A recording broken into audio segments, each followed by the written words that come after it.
Welcome to Lunch Break Webinar. I'm excited for another 30 minutes with y'all. And for some of y'all who are just joining for the first time, the Lunch Break Webinar is just a 30-minute time slot out of your week to encourage, to create accountability, to keep your mind at a place at least once a week to strive for being intentional with the income you work so hard for, or that your family works so hard for. But again, really just encouraging and promoting that accountability that we need at least 30 minutes out of your busy week to take a deep breath and evaluate what you have going on in your household. All right, I want to start this week off with a short video by Dr. Ben Carson.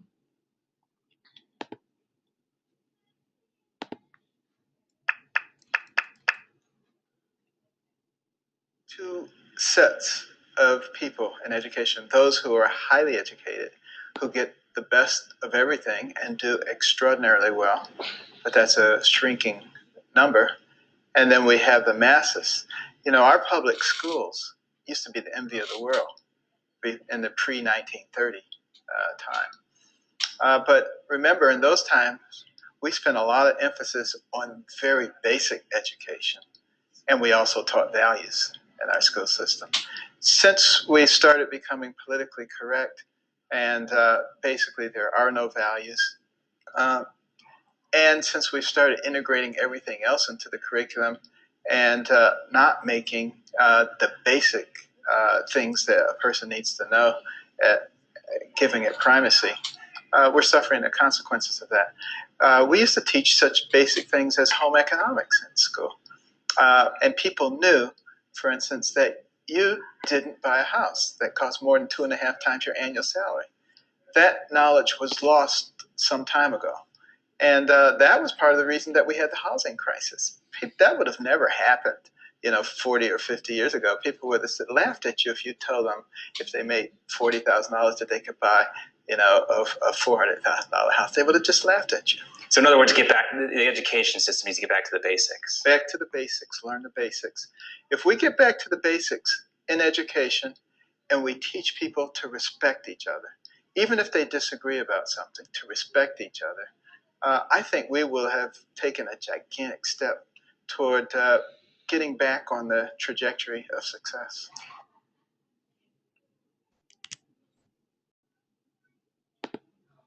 All right, I love what Dr. Ben Carson said there towards the end.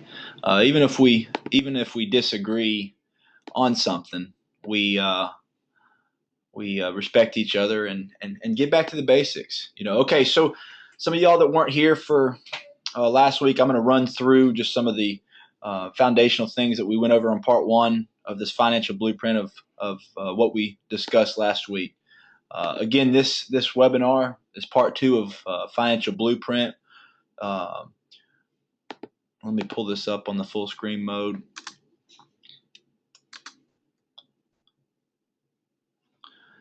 If you forget your why, you'll begin to lose the joy of what you are doing. So find your why. Why are you doing these things? Why are you making sacrifices? Why are you saving for retirement?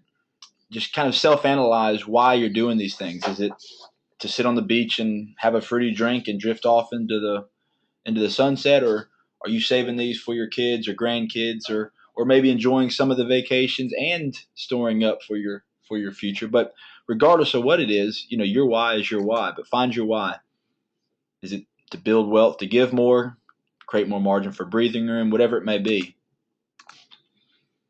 All right, these are the storehouse steps. And again, I'm going to go through these quick. We went over these last webinar. If you have more questions on these, email me, david.schmidt@financialstorehouse.com, or find me on Facebook, and I'll be able to send you last week's webinar. But again, $500 to $1,000 in cash. We're going to save that up as quick as we can. Garage sales, selling things on Facebook, whatever it may take to sell some of the stuff that you have around your house. But let's get that $1,000 in cash. Some of us already have that $1,000 in the cash or in the bank in cash.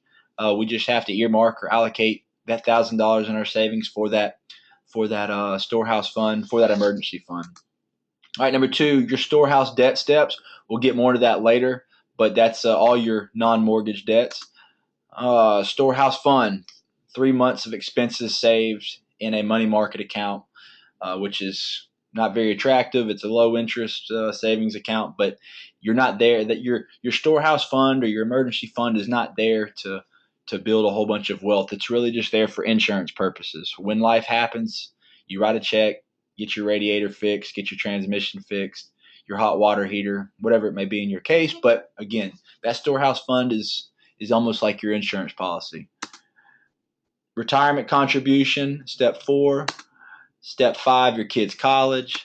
And 6, eliminate your mortgage. 7, give more, save more, and live more.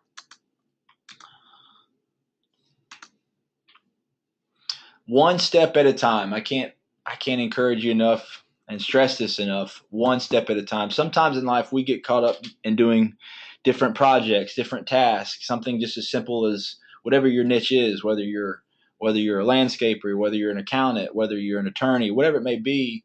We have so many things that get placed on our heart that we can't do any one of those things with excellence because we got so much things going on at a time.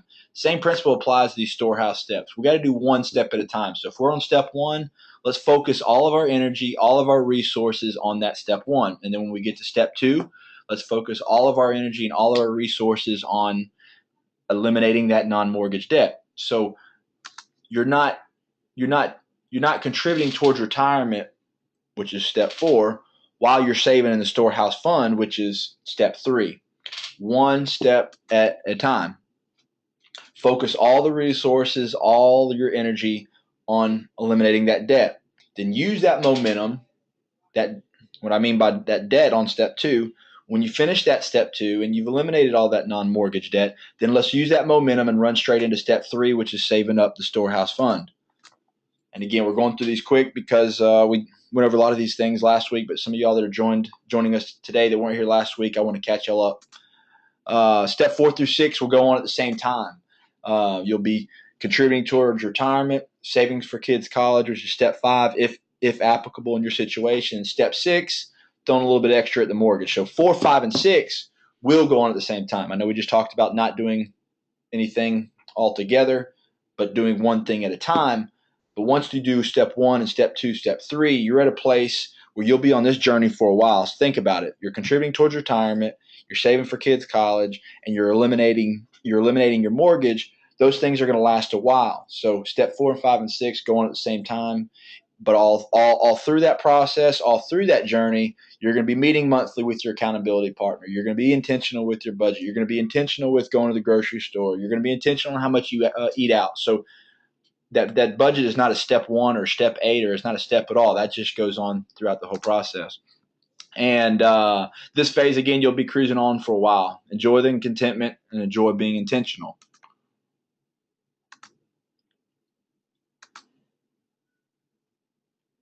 And then finally, the place where we all would like to be. And once we get to that place, can you imagine give more, save more, and live more? You have everything paid off, your mortgage, all that stuff is gone out of your life. And I know right now some of us are thinking, but how do we even get to that place?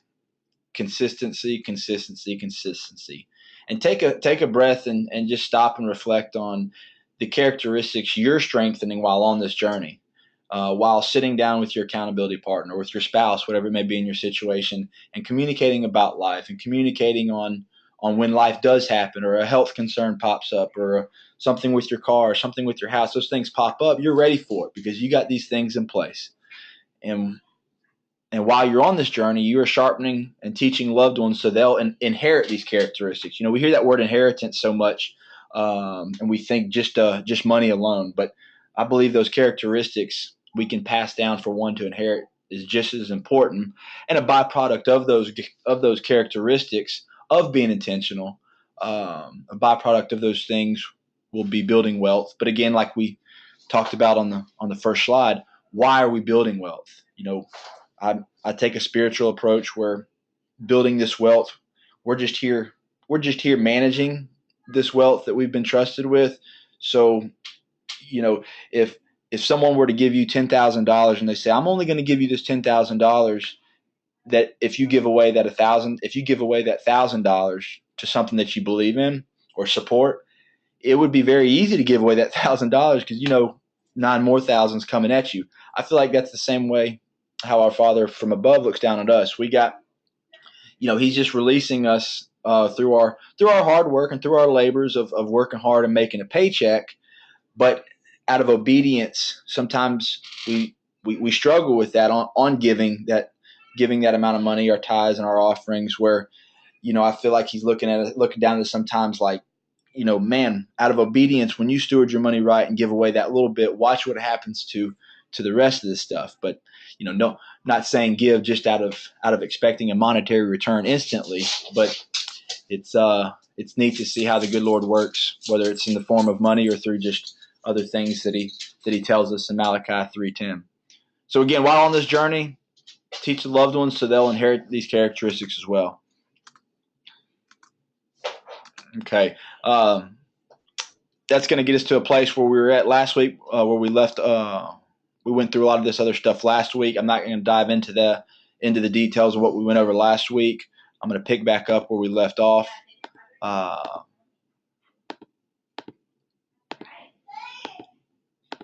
Okay. The good old B word, the old faithful budget. Okay. What do you think about when you hear the word budget? Take a couple seconds. When you hear the word budget, what do you think about?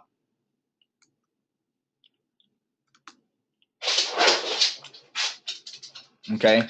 See, some of us think the straps that we feel by being on a budget, but talking to someone this week, some of us feel the freedom by having a budget. It gives us the freedom to spend in areas that we've already allocated money for spending. So, again, take a couple seconds just to ponder on that word budget and how we've, for whatever reason, over the course of our lifetime, we've heard that word and just cringe at times.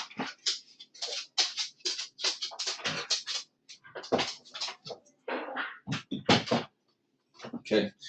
Had to let the yellow lab out because the yellow lab wanted to get out the door. So, all right, this section will not happen overnight. You will be monitoring your grocery expenses over this month, as well as striving to stay under budget in your other spending categories. You will not master your budget the first month, the second month, the third month, and so on. There's going to be times where you just scratch your head and not know what to do next. But we have to start somewhere, and you're gonna adjust your budget at times. Expect those things, but don't let those things inferior you and break you down where you don't want to do the budget anymore, but just dust it off. If you've been slacking for a month or two, get right back on it where you left off. Use your income and those of you that didn't get the spreadsheet that were at the webinar last week, the ones that are attending today, I'll send you the spreadsheet. But on that spreadsheet, on the column or on the tab that says budget, you'll see list those things that you project, and over the course of time, you'll be adjusting your grocery bill. You'll be adjusting your amount that you spend at restaurants, but get it to where you and your partner want to be. All right. Any other questions? I have a couple that were emailed into me, but any other questions in the audience out there? Please type any questions over there in your dialogue box. I'd love to take a couple minutes to answer some questions that you might have on your heart or on your desk that you'd like to digest for a little bit. If I don't see any here in a few seconds, I'll read the ones that I received via email.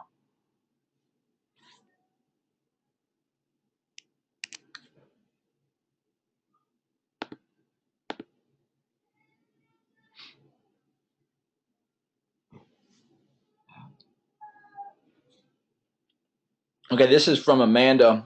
She puts, by having a 401k and not contributing while I'm trying to get out of debt, won't I miss out on the opportunity of saving thousands of dollars in my retirement? This is a great question. I love this question because it's a pivotal question that so many people ask in the industry and so many people just struggle with, and it is, and rightfully so, a struggle.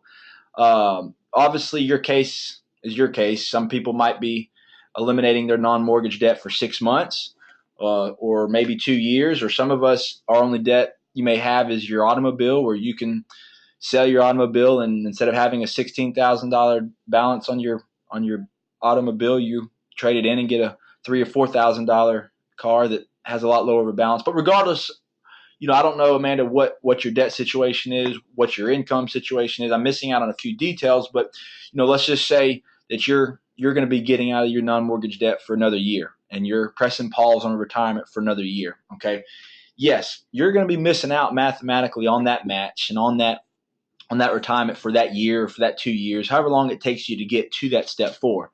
Because again, after you're doing your debts, after you eliminate those, you're going straight to building up 3 months of expenses and cash saved up in the bank.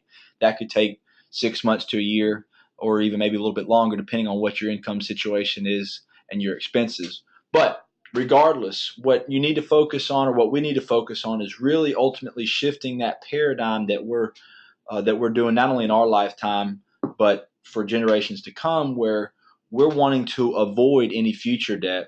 And while we're doing that and cleaning up our mess, and while we're saving up for future expenses or future cars, yeah, we're going to miss out on that mathematical match of the 401k. But when we get back to that step 4, where we're at peacefully, that peaceful mindset of being out of debt, having 3 months of expenses saved up, and now we're right back into it where we're probably contributing more, 10 to 15% of towards retirement than what we were before. When you ask this question, you're probably contributing towards your retirement right now. But when we clean up our mess, get 3 months of expenses saved up, and now we have all of our income freed up. All those debts that you have right now, all those debts that we were eliminating, those are gone. They're freed up. Because keep in mind, our biggest wealth building tool is our income. So as we free up our income, now we have more to contribute towards retirement. So you're getting that match and more through throwing that extra amount that you're able to throw in. But even more on top of the mathematical stuff, we just really need to kind of, the question I brought up earlier on about if someone were to give you $10,000 and you were to give away 1,000, those paradigm shifts on how we look at money and how we manage money is what's really going on in these storehouse steps, in this suggestion. So great question. Any more questions?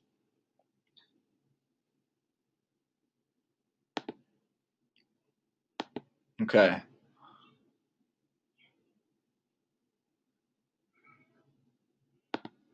All right, pick back up where we left off. And again, we're still on the budget. We're on the budget section. And those of you that didn't get the spreadsheet last week, I'll email you the spreadsheet this week for the ones that are attending today's webinar. But after 3 months, again, you'll have a good grip on your household budget. And we've heard a lot of these things before. But if you flake away, or if you lose that discipline of meeting with your partner just through the busyness of life, don't get down. Pick right back where you left off. Brush it off. Grab some coffee. Grab some tea, whatever it may be, and get back on ironing out your budget. Don't get dissatisfied when that budget doesn't go as planned. When you spend more on groceries than you expected, or you spend less eating out, or you spend more eating out. Begin ironing out your budget. After 3 months, you'll have a good grip on your household budget. It is very common to use simple envelopes for the categories you need accountability and boundaries. I'll forever use a grocery envelope where at times my wife is normally the one who goes to the grocery store, but at times we get casual and don't bring the envelopes. We pay for it. We go to the grocery store hungry, or go to the grocery store wanting more dessert than we need. But seriously, whenever we bring that grocery envelope, we know going into the store that this is what we have, and this is what we need. So it makes you focus on being intentional with that amount that you have. So use those envelopes as old school as that may sound, or something you may have heard from your grandmother or grandfather. Still apply those concepts in your situation today, whether it's restaurants, whether it's grocery, or whether it's vacation, or you're saving up for that vacation. Put that cash in that envelope and put it in your office drawer, or in your home office, or somewhere at your home, or in your safe. You're not carrying out a whole bunch of cash, but use that envelope so that when it's time to go on that vacation, that's what you have to work with. Use envelopes, or any area where you need accountability and boundaries. That is the best way to feel like you just got a pay raise, because when you are being intentional, you'll see, wow, I got a lot more income freed up because I'm just not casually spending without knowing where it's going.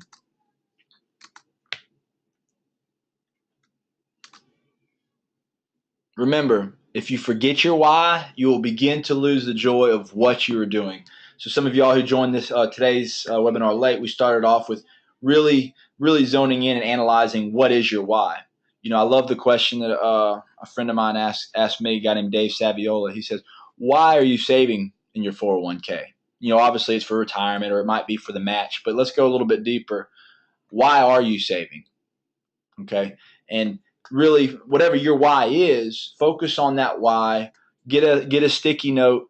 Get a sticky note on your computer desk or on your mirror in the bathroom. Tape it somewhere what your why is, so that when you're doing those whats, you don't lose that momentum. You don't lose that steam, because the whats are never fun. The whats are making those sacrifices. The whats are telling your friends, no, we can't go on this vacation because we don't have the money saved up yet. So again, focus on the whys, and that gives you that momentum to really channel in on the whats. All right, we have a question. What is the best way to get middle and high school kids on board with the new budget plan? Another great question, because I love the conversation of this stuff. Not only is going to benefit us that we're talking about, but these characteristics are going to be passed down to our kids and their kids' kids. Now, I know at times right now we see our middle school or high school age kids and thinking there's no way they're going to pass this stuff down. And this goes back to the question Melissa's asking: what is the best way to get middle and high school kids on board with the new budget plan?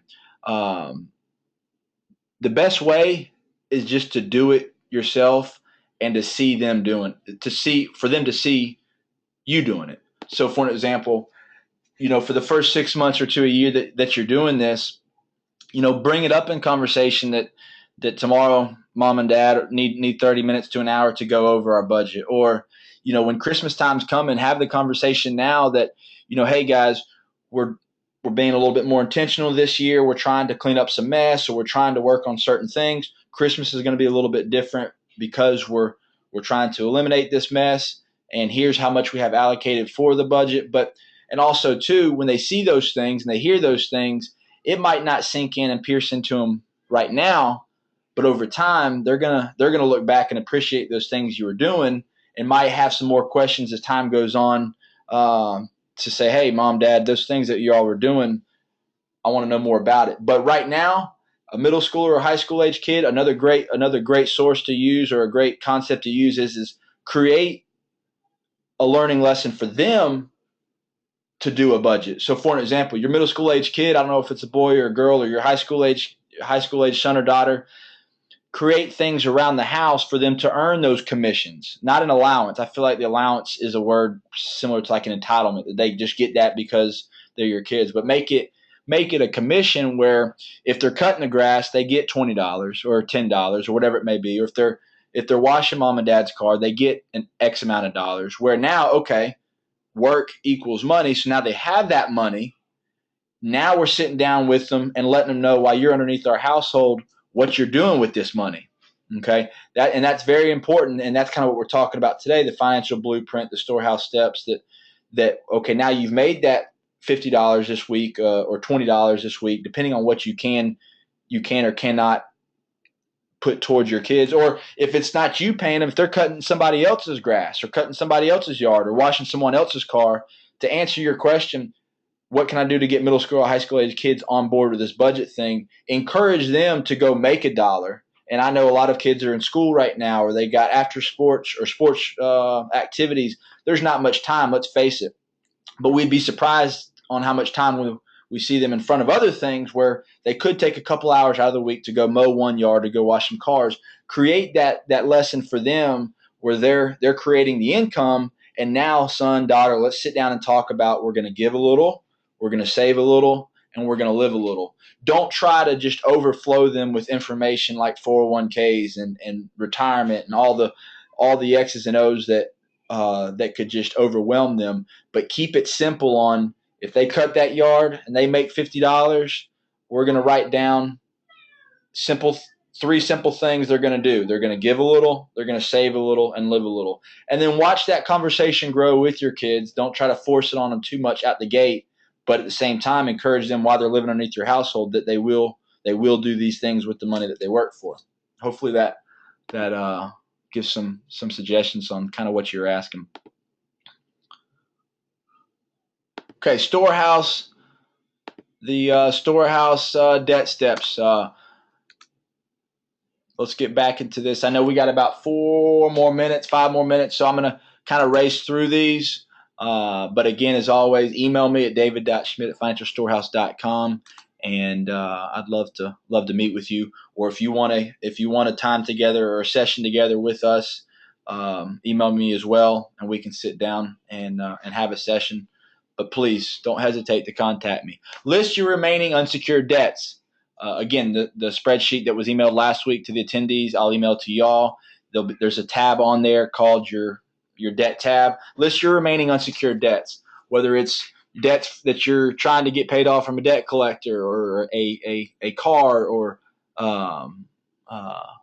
I guess your car's a little more secure, but your credit card debt, I guess, is what I'm saying. Your credit card debts, all those unsecured debts, list smallest to largest, and let's begin listing those smallest to largest by your payoff amounts. And also list your minimum payments on that spreadsheet. So let's dumb it down real quick. List your smallest to largest debts based off of the balance of your debt. Okay, not the interest rate of the debt, or not the amount of the minimum payment smallest to largest, but the amount of your balance. So if you have a credit card debt that's $5,000 and you have a student loan debt that's the total balance of $2,000, let's put that student loan debt first, then that credit card debt, and so on and so on. So again, list those remaining balances smallest to largest, and let's zone in on that for a minute. Mathematically, paying off the ones that have the highest interest rate sounds great. You're paying off a higher interest rate. I get that. But studies show when we cross a line through a debt that we just paid off, and we take that amount that we're applying to that debt, we might have been on that debt for a year, 2 years, or 3 years, or maybe even 3 months, regardless what your case is. But when we strike that line through that debt and use those resources that we were applying to that debt and roll it into the second debt that's on our list, so now we're paying those minimum payments that we were on that second debt, plus the amount that we're using for that first debt, and pouring into that. And then now we're starting to snowball. Now we're starting to rock. When we pay that second one off, we use the resources that we're using to pay off the first debt, plus the resources that we're using to pay off the second debt. And now we're applying it to this third debt. Okay. So again, let's list those smallest to largest and cross those debts off. Okay, another question.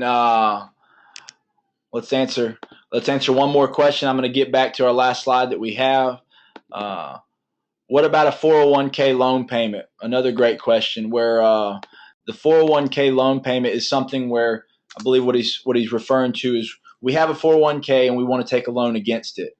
I don't know if you're asking. I don't know if you're asking should you do it, or how should we apply that in our Storehouse debt steps. But again, list whatever your loan repayment is. If the balance is $8,000 and you got a student loan that's at $4,000, put that student loan first, and then put that highest balance of a 401k loan, put that second. But we want to try to attack and use all of our resources to applying towards those debts. Being intentional over time is the formula of achieving and heading to the direction you want to go in anything you do. So being intentional over time, being intentional through sitting down with your partner and going over the debts and going over the budget and going over what your whys are and going over what your goals are. Next thing you know it, over time, I believe we'll receive blessings and receive good works by being intentional and by being disciplined. That's a whole nother conversation.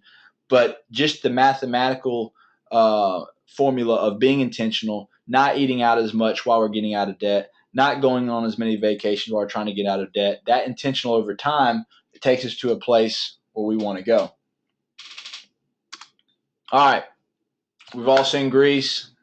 He's got bills too. They're multiplying. Let's just make sure from this point on, our bills that we may have don't multiply, because it's very easy to live in a microwave culture where we want it now. But instead, enjoy that crock pot. Enjoy letting letting it cook all day. It smells better. It tastes better. But those are that were here in the webinar when we first started and watched Dr. Ben Carson, we got to get back to the basics. We got to get back to having conversations that our grandparents and our great-grandparents would have with us on just keeping things simple. And now, even though having a budget and being intentional over time may not always seem simple, but that's the whole KISS approach, the whole keep it simple, stupid, where that first 3 to 6 months of trying to maintain a budget is not going to be simple. But over time and applying that discipline in our lives, it's going to get simple as times go. And finally, life is better with people and a plan. It really is. So don't try to go through life without having a plan, without having people, whether it's your accountability partner or whether it's this community that we're building with the lunch break webinar. Carve out 30 minutes a week. Invite your friends on Facebook. Invite your friends via email. It's huge that we build up a community of people, and not just in the community that you live in, but in a virtual community that as we gain these characteristics of being intentional.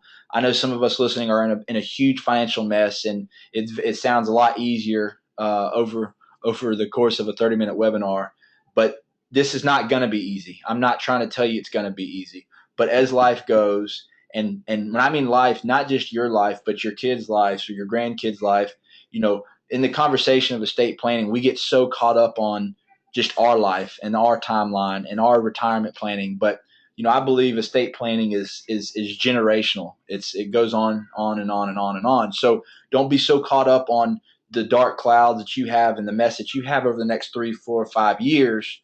But there's going to come a time, and when that rainstorm's over with, that not only are you going to be in a better situation with some financial margin or just some security with yourself, but as far as just enjoying the contentment and enjoying being a giver and enjoy being a saver and enjoy being and enjoying your living as well. Please, please, please stay focused. Please, please, please stay committed to joining the lunch break webinar every week.